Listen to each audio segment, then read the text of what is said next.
Bila imam semayang, takbir Allahu Akbar, kita pun takbir Allahu Akbar. Imam baca doa iftitah, kita baca doa iftitah. Imam baca Fatihah, kita dengar. Sampai tang waladhdallin, kita pakat-pakat amin. Bila habis amin tu, imam baca surah. Bismillahirrahmanirrahim. Wattini wazzaitun. Adakah kita makmum ni disuruh baca Fatihah ketika imam duk baca surah At-Tin? Itu perbincangan dia. Dan kita dah baca satu hadis daripada Abi Hurairah. Dia ada dua hadis bulan lepas. Ini saya flashback balik supaya kita dapat gambaran dia. Hadis yang pertama, Abu Hurairah kata, anna Rasulullah sallallahu alaihi wasallam insarafa min salah. Nabi habis daripada sembahyang, Nabi beralih kepada makmum di belakang. Sembahyang jahara biha bil qiraah. Yang makmum di belakang tu tadi, masa Nabi duk baca surah, dia duk baca Quran derah di belakang. Nabi beralih. Nabi kata, hal qara'a ma'i ahadun minkum anifan. Nabi kata, siapa tadi? Waktu aku habis baca Fatihah, aku baca surah, dia pun duk baca juga di belakang. Siapa tadi? Nabi kata. Faqala rajul, na'am ya Rasulullah. Satu orang sahabat kata, ya, betul ya Rasulullah. Ada baca tadi. Qal, inni aqulu mali unazi'ul Quran. Ini yang jadi masalah.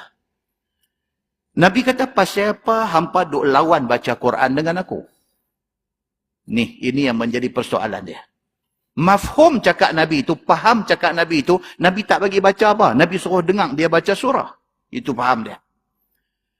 Qal, kata Abu Hurairah, fantahan nas anil qira'ah ma'a Rasulillah sallallahu alaihi wasallam fima jahara fihi Rasulullah sallallahu alaihi wasallam minas salawat bil qira'ah.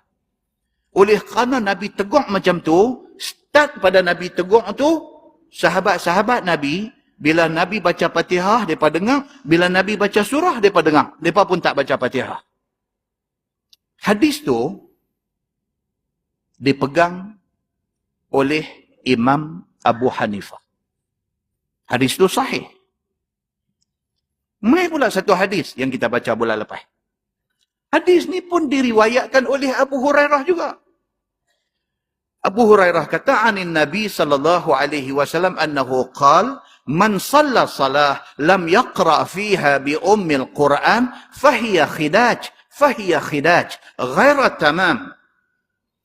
Faqala lahu hamilul hadith, inni akunu ahyanan wara'al imam. Qala Abu Hurairah, iqra' biha fi nafsik. Hadis tu pun sahih juga. Abu Hurairah kata apa? Dia kata, Nabi SAW bersabda, siapa sembahyang tak baca Fatihah, maka sembahyangnya itu kurang ataupun cacat. Maksudnya tak sah. Maka sembahyangnya itu kurang ataupun cacat. Nabi ulang 2 kali. Siapa kata? Abu Hurairah kata, Nabi kata macam tu. Tadi Abu Hurairah juga riwayat. Kata Nabi kata, jangan duk baca. Masa aku baca, jangan duk berebut baca dengan aku. Ni pasal apa pula kata, kalau tak baca Fatihah, sembahyang tak sah pula. Dah betul-betul macam mana? Faqala lahu hamilul hadith. Maka rawi hadis ini sudah tanya kepada Abu Hurairah. Jadi saya ni macam mana? Saya nak baca ke tak mau baca? Dia tanya Abu Hurairah. Qala Abu Hurairah, iqra' biha fi nafsik. Abu Hurairah kata, baca pelan-pelan. Agak-agak diri hang dengar. Hadis itu juga sahih. Maka hadis ini dipegang oleh 3 mazhab besar. Siapa dia?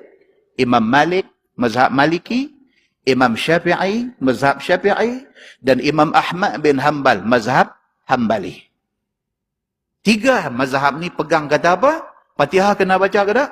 Kena baca. Habis itu, hadis tadi macam mana? Hadis Nabi kata, bila imam duk baca, jangan duk berebut baca dengan imam. Imam An-Nawawi buat penjelasan. Imam Nawawi kata, Nabi SAW bukannya larang baca Fatihah dalam hadis tadi. Tapi, Nabi SAW larang baca derah sehingga mengganggu bacaan imam. Kata Imam Nawawi. Dan Imam Nawawi ini mazhab apa tuan-tuan? Mazhab Asy-Syafi'i.